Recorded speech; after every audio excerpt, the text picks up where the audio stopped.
មានអ៊ំស្រីម្នាក់ដែលគាត់ចង់ជួបខ្ញុំយូរហើយគាត់ខំរងចាំយកអីវ៉ាន់ដែលខ្ញុំហ្វ្រីឲ្យផងហើយខ្ញុំដឹងថាគាត់ចង់ជួបខ្ញុំខ្លាំងណាស់ទើបខ្ញុំដើរទៅជួបគាត់ដោយខ្លួនគាត់ផ្ទាល់គាត់ជិះរទេះហើយគាត់ខំមកទៀតចឹងហើយដូច្នេះអ្វីដែលខ្ញុំរំភើបខ្លាំងគឺខ្ញុំបានទៅជួបគាត់បាននិយាយទៅសារខ្ញុំថាខ្ញុំស្អាតហើយខ្ញុំបានសួរទៅគាត់វិញថាអ៊ំមើលឃើញខ្ញុំស្អាតដោយសារអ៊ំមើលអត់សូវច្បាស់ទេដឹងហើយថាគាត់សាយសាយតែអ្វីដែលខ្ញុំសប្បាយចិត្តបំផុតគឺការចែកហ្វ្រីរបស់ខ្ញុំគឺមិនសូវមានផលលំបាកដល់បងប្អូនទាំងអស់គ្នាកាលពីមុនខ្ញុំមានបទពិសោធន៍ម្ដងបងប្អូនដឹងទេខ្ញុំចែកនៅហាងខ្ញុំតែម្ដងស្រាប់តែមនុស្សច្រើនមែនតើទី1គឺស្ទះផ្លូវទី2គឺក្តៅដូច្នេះខ្ញុំឃើញពួកគាត់រងចាំបែបនេះគឺខ្ញុំអាណិតខ្លាំងមែនតើតបមកទៀតឥឡូវក៏ខ្ញុំជ្រើសរើសយកកន្លែងដែលត្រជាក់ហើយនឹងរងចាំបានហើយមិនតែប៉ុណ្ណោះទេខ្ញុំធ្វើលើកនេះខ្ញុំបានត្រៀមទឹកហើយត្រៀមចំណីចំណុកឲ្យគាត់ហូបទៀតសារពេលពួកគាត់ពេលដែលលឺសូរពួកខ្ញុំចែកហ្វ្រីម្ដងគឺគាត់មកចាំតាំងតែពីព្រឹកមកម្ល៉េះបងប្អូនចាំមើលចុងខែពេលដែលខ្ញុំចាប់រង្វាន់ឡានរង្វាន់ម៉ូតូនេះទៀតខ្ញុំជឿជាក់ថាមនុស្សកាន់តែច្រើនជាងនេះគុណនឹង2សាមញ្ញគ្រាន់តែកម្មវិធីដែលខ្ញុំចែកសម្លេងហ្វ្រីតែប៉ុណ្ណោះក៏ប៉ុន្តែម៉ូតូឡាននេះគឺចាប់នៅពេលចុងខែហើយបងប្អូនទិញសម្លេងជូតមុខឡាកាម៉ូស៊េរីថ្មីរបស់ខ្ញុំឲ្យទុកប្រអប់ដើម្បីទុកយកមកចាប់ឆ្នោតនៅចុងខែនេះពេលដែលខ្ញុំឃើញពួកគាត់អង្គុយស្រួលហើយមានស្នាមញញឹមគឺខ្ញុំសប្បាយចិត្តខ្លាំងមែនតើតាមពិតទៅរង្វាន់ទាំងនេះគឺខ្ញុំ start ចែកពីម៉ោង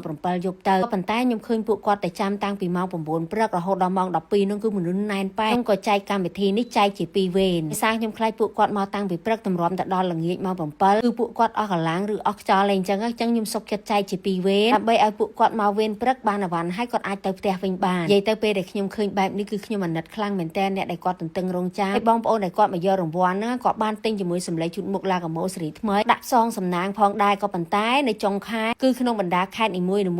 មកច្រើនខ្លាំងមែនតើដោយសារផលិតផលសម្លេងជូតមុខឡាកាម៉ូរបស់ខ្ញុំគឺមិនត្រឹមលក់នៅគ្រប់ខេត្តនោះទេសូម្បីនៅប្រទេសក្រៅធំៗហើយប្រទេសខ្មែរយើងនិយមរស់នៅគឺអ្នកណាក៏ស្គាល់សម្លេងជូតមុខឡាកាម៉ូផងដែរខ្ញុំក៏មានតំណែងធំៗនៅប្រទេសក្រៅច្រើនក៏ប៉ុន្តែខ្ញុំមិនដឹងថាពួកគាត់សម្រេចចិត្តនឹងការផ្ញើមកអត់ទេតាំងពីប្រទេសក្រៅមកប៉ុន្តែសម្រាប់នៅប្រទេសកម្ពុជារបស់យើងខ្ញុំជឿជាក់ថាបងប្អូនគឺផ្ញើមកច្រើនបីតែក្នុងពេលនេះក៏ក្រុមហ៊ុនទទួលបានសម្បកកំប៉ុងនេះគឺច្រើនខ្លាំងមែនតើដូចកាលពីម្សិលមិញចឹងបងប្អូនមកយករង្វាន់ហើយទិញជាមួយនឹងសម្លេងស៊េរីថ្មីបីផ្សងសំណាងជាមួយនឹងឡានម៉ូតូផងដែរហើយខ្ញុំពិតជាអរគុណបងប្អូនខ្លាំងមែនតើដែលតែងតែគាំទ្រផលិតផលសម្លេងជូតមុខឡាកាម៉ូរបស់ខ្ញុំមានបងប្អូនខ្លះគឺមកពីបាត់ដំបងហើយជិះម៉ូតូមកខ្ញុំសួរថ្លៃដើមទុនថ្លៃសាំងអីជិះអស់ប្រមាណចំណាយថ្លៃធ្វើសហុយហ្នឹងគឺអស់30000ថាអូបើអស់30000គឺនៅចំណេញច្រើនដែរថាអ្វីដែលសំខាន់បំផុតបានហ្វ្រីហើយគឺបានជួបម្ចាស់ប្រេនផ្ទាល់ហើយគឺជាអ្វីដែលខ្ញុំសប្បាយចិត្តសប្បាយរីករាយមួយនឹង fan បងប្អូនទាំងអស់គ្នាតែងតែស្រឡាញ់និងចូលចិត្តគ្រួសារខ្ញុំពេលដែលជួបគាត់ម្ដងគាត់តែងតែសរសើរស្រឡាញ់ភាពថ្លៃថ្នូររបស់ខ្ញុំនិងភាពរំទុំសុភាពរាបសារបងប្អូនអើយបើជាអត្តចរិតរបស់ខ្ញុំធម្មជាតិគឺមួយបែបនេះឯងអបរួមទៅម្សិលមិញគឺខ្ញុំចែក